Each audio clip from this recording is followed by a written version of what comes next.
34 സങ്കീർത്തനം വാക്യപ്രതിവാക്യമായി വായിച്ച് നമുക്ക് കർത്താവിനെ മഹത്വപ്പെടുത്താം. Reading from the Psalms 34. Let us read responsibly.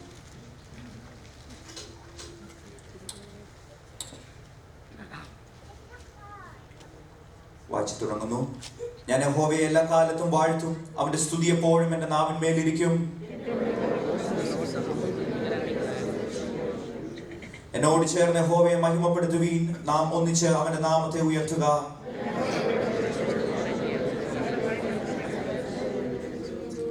അവലേക്ക് നോക്കിയവർ പ്രകാശിതരായി, അവരുടെ മുഖം ലജ്ജിച്ചു പോയതുമില്ല.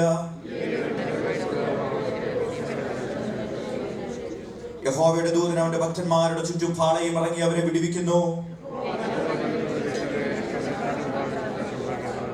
യഹോവയുടെ വിശുദ്ധന്മാരെ, അവനെ ഭയപ്പെടുവീൻ, അവന്റെ ഭക്തന്മാർക്കൊന്നിനും മുട്ടില്ലല്ലോ.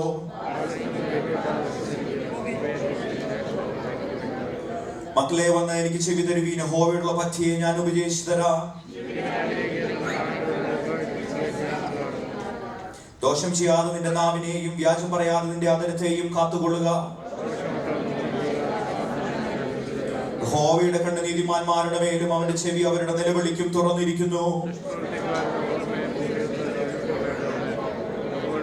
നീതിമാന്മാർ നിലവിളിച്ചു, യഹോവ കേട്ടു, സകല കഷ്ടങ്ങളിൽ നിന്നും അവരെ വിടുവിച്ചു.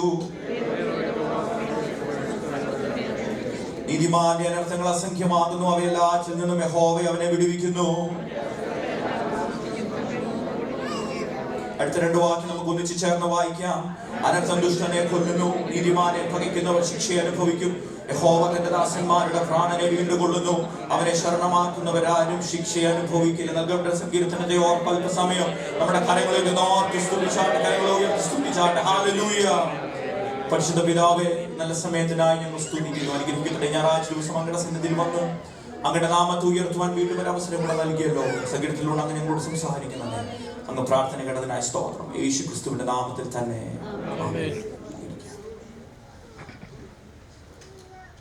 അനുഗ്രഹിക്കപ്പെട്ട ഞായറാഴ്ച പകലിൽ ദൈവസന്നിധിയിൽ വന്ന് കർത്താവിനെ ഉയർത്തുവാൻ വീണ്ടും ഒരു അവസരം കൂടെ കർത്താവ് നൽകിയത് ഓർത്ത് കർത്താവിനെ ഞാൻ മഹത്വപ്പെടുത്തുന്നു. നാം പൊതുവെ സാധാരണയായി വായിക്കുന്ന, പലവട്ടം പല ആവർത്തി വായിക്കുകയും ധ്യാനിക്കുകയും ചെയ്തിട്ടുള്ള ഒരു സങ്കീർത്തനമാണ് 34 സങ്കീർത്തനം. അതിന്റെ പശ്ചാത്തലത്തിലേക്ക് ഞാൻ കടക്കുന്നില്ല.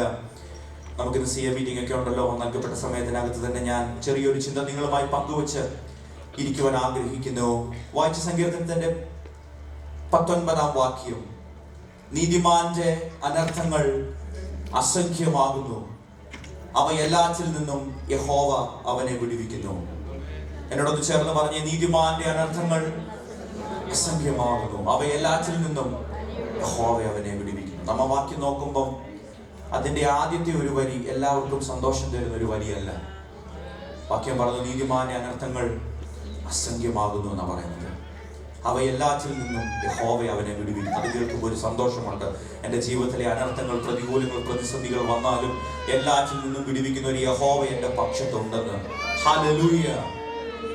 നീതിമാൻ എന്ന് പറയുമ്പോൾ നമുക്കറിയാം, ദൈവത്തോട് നീതി പുലർത്തുന്നവരാണ് നീതിമാൻ. ദൈവ ഇഷ്ടങ്ങൾ ചെയ്യുന്നവർ. ദൈവത്തിന്റെ ഒരു കാറ്റഗറിയിൽ നോക്കുമ്പം നീതിമാൻ എന്ന് പറയുമ്പം he should be a perfect one, right? എല്ലാത്തിലും നീതി പുലർത്തുന്നവർ, ദൈവ ഇഷ്ടങ്ങൾ ചെയ്യുന്നവർ, ദൈവത്തോട് അടുത്തിരിക്കുന്നവർ. സങ്കീർത്തനം 1:1 പറഞ്ഞ പോലെ ദുഷ്ടന്മാരുടെ ആലോചന പ്രകാരം നടക്കാതെയും പാപികളുടെ വഴിയിൽ നിൽക്കാതെയും പരിഹാസികളിൽ ഇരിക്കാതെ ചെയ്യുന്ന ഒരു വ്യക്തിയായിരിക്കണം നീതിമാൻ. അങ്ങനെയുള്ളവർക്ക് ജീവിതത്തിൽ അനർത്ഥങ്ങൾ വരുന്നത് ഒക്കെയാണോ? നമ്മൾ പലപ്പോഴും പണ്ടൊക്കെ ഇങ്ങനെ ഒരു പറച്ചിലുണ്ടായിരുന്നു, ദൈവിഷ്ടം ചെയ്ത് പള്ളി കാര്യങ്ങളിൽ ദശാംശം കൊടുത്ത് പള്ളി കാര്യങ്ങളിൽ ഏറ്റവും കൂടുതൽ അടുത്തിരിക്കുന്ന വ്യക്തികൾക്ക് സാധാരണ എന്തുണ്ടാവാറില്ല, കഷ്ടതയും പട്ടിണി അങ്ങനെയുള്ള ബുദ്ധിമുട്ടുകളൊന്നും ഉണ്ടാകാറില്ല എന്ന് പൊതുവെ ഒരു പറച്ചിൽ പണ്ടുണ്ടായിരുന്നു. പക്ഷെ നാം വചനം ശ്രദ്ധിക്കുമ്പോൾ, ചരിത്രം നോക്കുമ്പോൾ കാണുന്നത് ഏറ്റവും കൂടുതൽ കഷ്ടതകളും ബുദ്ധിമുട്ടുകളും പ്രതികൂലങ്ങളും വന്നിട്ടുള്ളത് നീതിമാന്റെ ഭവനങ്ങളിലാണ്. പലപ്പോഴും നമ്മൾ ചിന്തിക്കാറുണ്ട് എന്തുകൊണ്ടാണ് അങ്ങനെ വരുന്നതെന്ന്, അല്ലേ? വിശുദ്ധ വേദപുസ്തകം നോക്കുമ്പോൾ നമുക്ക് കാണാം, യോബിന്റെ ജീവിതം നോക്കിയാൽ ഏറ്റവും കൂടുതൽ കഷ്ടത അനുഭവിച്ച മനുഷ്യൻ. വചനം പറയുന്നത് അവനെ പോലെ നിഷ്കളങ്കനും നേരുള്ളവനും ദൈവഭക്തനും ദോഷവിട്ടകലുന്നുമായ ഒരു മനുഷ്യൻ, അല്ലേ? ഇത് ആരോട് പറഞ്ഞാന്നറിയാവോ? യഹോവ സാത്താനോട് പറഞ്ഞതാണ്. കർത്താവിന്റെ ഗുഡ് ബുക്കിൽ ലിസ്റ്റുള്ള ഒരു വ്യക്തിയാണ് യോബ്. അങ്ങനെയുള്ള യോബിന്റെ ജീവിതത്തിൽ ദൈവം അനുവദിച്ച കഷ്ടതകൾ വന്നു. മറ്റൊരു വ്യക്തിയെ നോക്കിക്കഴിഞ്ഞാൽ സക്രിയാവ് എലിസബത്തും. സക്രിയാവിനെ നോക്കിക്കഴിഞ്ഞാൽ കുടുംബ പാരമ്പര്യം നോക്കിക്കഴിഞ്ഞാൽ പള്ളി അല്ലെ, പൗരോഹിത്യ കുടുംബമാണ്. പറയുമ്പോൾ പള്ളിയുടെ കാര്യങ്ങൾ ഏറ്റവും ബെസ്റ്റ് നന്നായിരിക്കുന്നവർ. വചനം പറയുന്നത് ലൂക്കോസിനെ സൂചിപ്പിച്ചത് ദൈവകൽപ്പനകളിലും ന്യായങ്ങളിലും കുറ്റമില്ലാത്തവരായി നടക്കുന്നവർ എന്ന് സാക്ഷ്യമുള്ള ഒരു കുടുംബമാണ് സക്രിയാവിന്റെയും എലിസബത്തിന്റെ. അങ്ങനെയുള്ളവരുടെ ജീവിതത്തിൽ കഷ്ടത വന്നു. ചില വർഷത്തെ ഡിലേ ഉണ്ടായി കർത്താവിന്റെ ഒരു വലിയ അത്ഭുതം കാണുവാൻ. പുറമെ നിന്ന് ലോകം നോക്കുമ്പോൾ പറയും കർത്താവിന്റെ കാര്യങ്ങളിലൊക്കെ ഏറ്റവും കൂടുതൽ അടുത്തിരിക്കുന്നവരല്ലേ, നിങ്ങൾക്ക് ഒരു കുറവും വരുന്നില്ല, ലോകം പകയ്ക്കുവാൻ തുടങ്ങി. പക്ഷെ ലോകം നോക്കുമ്പോൾ ലോകം പറയും ദൈവത്തിന്റെ ഏറ്റവും വലിയ ദാനമാകുന്ന തലമുറ നിങ്ങൾക്കില്ലല്ലോ. ലോകം പലപ്പോഴും കുത്തി കുത്തി നോവിക്കാനുള്ള സാധ്യതകളുണ്ട്. അങ്ങനെയുള്ള ഒരു കഷ്ടത സക്രിയാവിന്റെയും എലിസബത്തിന്റെ കുടുംബത്തിലും വന്നില്ലേ? പക്ഷേ ഈ ചരിത്രങ്ങളൊക്കെ വചനം പഠിക്കുമ്പോൾ നമുക്കൊന്നറിയാം, ഇന്നത്തെ കഷ്ടത കൊണ്ട് നമ്മൾ തീരുകയല്ല. ഇന്നലെ കർത്താവിന്റെ ദാസൻ പറഞ്ഞതുപോലെ സൂര്യാസ്തമനം ഒന്നിന്റെയും അവസാനമല്ല, അത് മറ്റൊന്നിന്റെ തുടക്കമാണ്. ഒരു സൂര്യൻ അസ്തമിച്ചാൽ അപ്പുറത്തൊരു സൂര്യോദയമുണ്ട്. ഇന്നത്തെ ജീവിതത്തിലെ കഷ്ടത മുൻപിൽ നമുക്ക് പതറാതെ ഉറപ്പോടൊന്ന് പറയാൻ പറ്റണം, ഇന്നത്തെ എന്റെ കഷ്ടത നാളത്തെ ഒരു വലിയ സാക്ഷ്യമാണ്. അനേകരെ വീണ്ടെടുക്കുവാൻ പറ്റുന്ന ഒരു സാക്ഷ്യമാക്കി കർത്താവ് അത് മാറ്റും. ഹല്ലേലൂയ. ദൈവവചനം നോക്കുമ്പോൾ കഷ്ടതകളുടെ ആവശ്യകതയും അതോടൊപ്പം ചേർന്നുള്ള ദൈവത്തിന്റെ ഉദ്ദേശവും വചനം പറയുന്നുണ്ട്. ഒന്ന് രണ്ട് വാക്യങ്ങൾ നിങ്ങളുടെ ചിന്തയിലേക്ക് കൊണ്ടുവരാൻ ആഗ്രഹിക്കുന്നു. 2 കൊരിന്ത്യർ ലേഖനം 4-ാം അധ്യായം 17. നമുക്കെല്ലാം അറിയാവുന്ന സാധാരണ നാം പറയുന്ന വാക്യങ്ങളാണ്. നൊടി നേരത്തേക്കുള്ള ഞങ്ങളുടെ ലഘുവായ കഷ്ടം അത്യന്തം അനവധിയായി തേജസ്സിന്റെ നിത്യഘനം ഞങ്ങൾക്ക് കിട്ടുവാൻ ഹേതുവാകുന്നു. നമ്മുടെ ജീവിതത്തിൽ കഷ്ടത വരുമ്പോൾ നമുക്ക് അതൊന്നോർത്ത് കർത്താവിന് നന്ദി പറയാൻ പറ്റുമോ? കർത്താവെ, എന്റെ ജീവിതത്തിൽ ഇന്ന് കഷ്ടത വന്നെങ്കിൽ അത് വലിയ ഒരു തേജസ്സിന്റെ നിത്യഘനം ഞങ്ങൾക്ക് കിട്ടുവാൻ അത് ഹേതുവാകുന്നുവെങ്കിൽ ഞങ്ങൾ അതിന് നന്ദി പറയുന്നു. പാട്ടുകാരൻ പറഞ്ഞ പോലെ എല്ലാ തോൽവികൾക്കും നാഥ നന്ദി, നിന്നോടൊന്നുകൂടെ നടുക്കുവാൻ ഇടയായി തീർന്നല്ലോ. എത്ര പേർ കർത്താവിന് കഴിഞ്ഞ കാലങ്ങളിൽ നമ്മുടെ ജീവിതത്തിൽ വന്ന കഷ്ടതയ്ക്ക് നന്ദി പറയാൻ പറ്റുന്നുണ്ട്? ഹല്ലേലൂയ. റോമലേഖനത്തിൽ ഇപ്പോഴും ഒരു വാക്യമുണ്ട്, കഷ്ടത സഹിഷ്ണുതയും സഹിഷ്ണുത സിദ്ധതയും സിദ്ധത പ്രത്യാശയും ഉളവാക്കുന്നു എന്നറിഞ്ഞ് നാം കഷ്ടങ്ങളിൽ പ്രശംസിക്കുന്നു. നമ്മുടെ കഷ്ടത്തിലൊന്നും പ്രശംസിക്കാൻ പറ്റുമോ? പ്രസംഗിക്കാൻ എളുപ്പമോ? പക്ഷെ ജീവിതത്തിൽ കഷ്ടത വരുമ്പം അതിനകത്ത് നിന്ന് കർത്താവിനെ ഒന്ന് പ്രശംസിപ്പാൻ, കർത്താവിനെ ഒന്ന് ഉയർത്തുവാൻ പലപ്പോഴും പാടാം. യാക്കോബിന്റെ ലേഖനത്തിൽ പറഞ്ഞ എന്റെ സഹോദരന്മാരെ, നിങ്ങൾ വിവിധ പരീക്ഷകളിൽ അകപ്പെടുമ്പോൾ നിങ്ങളുടെ വിശ്വാസത്തിന്റെ പരിശോധന സ്ഥിരത ഉളവാക്കുന്നു എന്നറിഞ്ഞ് അത് അശേഷം സന്തോഷം എന്നെണ്ണുവിൻ. വചനത്തിൽ നാം കാണുന്നു പല രീതിയിലും കഷ്ടത വരുമ്പോൾ ആ കഷ്ടത നമ്മളെ തകർത്ത് കളയുവാനല്ല, അത് നമ്മളെ പണിയുവാനാണ്. ഹല്ലേലൂയ. വിശ്വാസത്തിന്റെ പരിശോധന നമ്മുടെ ജീവിതത്തിൽ വരുമ്പോൾ ഒന്നിനു പുറകെ ബുദ്ധിമുട്ടുകൾ, പ്രയാസങ്ങൾ, പ്രതികൂലങ്ങൾ ജീവിതത്തിൽ ആഞ്ഞടിക്കുമ്പോൾ നാം പലപ്പോഴും ഓർത്ത് കർത്താവിനോട് നന്ദി പറയണം. കർത്താവേ, ഒരു കാര്യം ഒന്ന് ശ്രദ്ധിച്ചേ, കഴിഞ്ഞ വർഷങ്ങൾക്ക് മുമ്പിലുള്ള പല കഷ്ടതകളും നമ്മുടെ ജീവിതത്തിൽ വന്നത് ഇന്നൊരു അനുഗ്രഹത്തിന് അത് കാരണമായി തീർന്നിട്ടില്ലേ? ഒന്ന് ചിന്തിച്ച് നോക്കിക്കേ. പലപ്പോഴും ചില ജോലി കിട്ടാതിരുന്നത് പാസ്റ്റർ അത് നല്ലതിനായിരുന്നു എന്ന് പറയാൻ കഴിഞ്ഞിട്ടില്ലേ? അല്ലെങ്കിൽ ചില എക്സാം പാസ്സാവാതിരുന്നത് കർത്താവെ അത് നല്ലതിനായിരുന്നു, it was for a good purpose according to the will of God. കർത്താവിന്റെ ഹിതത്തിനനുസരിച്ച് മുന്നോട്ട് നീങ്ങുവാൻ ചില ജോലി നമുക്ക് കിട്ടാതിരിക്കുന്നത് നല്ലതാണ്. എത്ര പേർക്ക് അതിന് രാമൻ പറയാൻ പറ്റും? ഒരുപക്ഷെ നല്ലൊരു ജോലി കിട്ടി, കുറച്ച് പൈസയായി, ഒരു ജോലിയിലേക്ക് പ്രവേശിച്ച് കർത്താവിന്റെ വഴികളിൽ നിന്ന് വിട്ടുമാറുന്നതിനേക്കാൾ ഉപരിയല്ലേ ആ ജോലി കിട്ടാതിരുന്ന കർത്താവിന്റെ ഹിതത്തിനനുസരിച്ച് മുന്നോട്ട് നീങ്ങുന്നത്? ജീവിതത്തിൽ കഷ്ടത വരുമ്പോൾ അത് നന്നായി എന്ന് പറയുവാൻ എത്ര പേർക്ക് കഴിയുന്നുണ്ട്? പരീക്ഷകൾ വരുമ്പോൾ നമ്മൾ ഒന്ന് ഓർക്കുക, ഈ പരീക്ഷ ദൈവം അനുവദിക്കുന്നതാണ്. ഹല്ലേലൂയ. 1 കൊരിന്ത്യർ ലേഖനം 10:13 പറഞ്ഞ മനുഷ്യർക്ക് നടപ്പല്ലാത്ത പരീക്ഷ നിങ്ങൾക്ക് നേരിട്ടിട്ടില്ല, ദൈവം വിശ്വസ്തനാണ്. നിങ്ങൾക്ക് കഴിയുന്നതിന് മീതെ പരീക്ഷ നേരിടുവാൻ സമ്മതിക്കാതെ നിങ്ങൾക്ക് സഹിപ്പാൻ കഴിയേണ്ടതിന് പരീക്ഷയോടുകൂടെ അവൻ പോക്കുവഴിയും ഉണ്ടാക്കും. പലപ്പോഴും നമ്മൾ പാടാറുണ്ട്, പരീക്ഷ എന്റെ ദൈവം അനുവദിച്ചാൽ പരിഹാരം എനിക്കായി അവൻ ഒരുക്കിയിട്ടുണ്ട്. പാട്ടുപാടി ഞായറാഴ്ച വിടാൻ എളുപ്പം, പക്ഷെ പരീക്ഷയുടെ സമയത്ത് നമുക്ക് അതൊന്നും പാടിയൊന്ന് ആശ്വസിപ്പിക്കാൻ കഴിഞ്ഞിട്ടുണ്ടോ? പരീക്ഷ എന്റെ ദൈവം അനുവദിച്ചാൽ ആ പരീക്ഷ അനുവദിച്ച ദൈവം എനിക്ക് പോക്ക് വഴിയും കണ്ടിട്ടുണ്ട്, അതുകൊണ്ട് ഞാൻ കർത്താവിനെ മഹത്വപ്പെടുത്തുന്നുവെന്ന്. ഹല്ലേലൂയ. എല്ലാവർക്കും ഉള്ള പരീക്ഷകൾ പലതരത്തിലാകട്ടോ, എല്ലാവരുടെയും ലെവൽ ഒന്നല്ല. അതുകൊണ്ടല്ലേ ശീമോനോട് കർത്താവ് പറഞ്ഞു, ശീമോനെ സാത്താൻ നിങ്ങളെ ഗോതമ്പ് പോലെ മാറ്റേണ്ടതിന് കൽപ്പന ചോദിച്ചു, ഞാനോ നിന്റെ വിശ്വാസം പോയി. കർത്താവിന് ഒരു ഉറപ്പുണ്ടായിരുന്നു, ആ സമയത്ത് എങ്ങാണ് സാത്താൻ പരീക്ഷിക്കാൻ വിടുമായിരുന്നു, ശീമോൻ രണ്ടിൻ്റെ ഒന്ന് ഒളിച്ചോടിയായിരുന്നു അല്ലേ.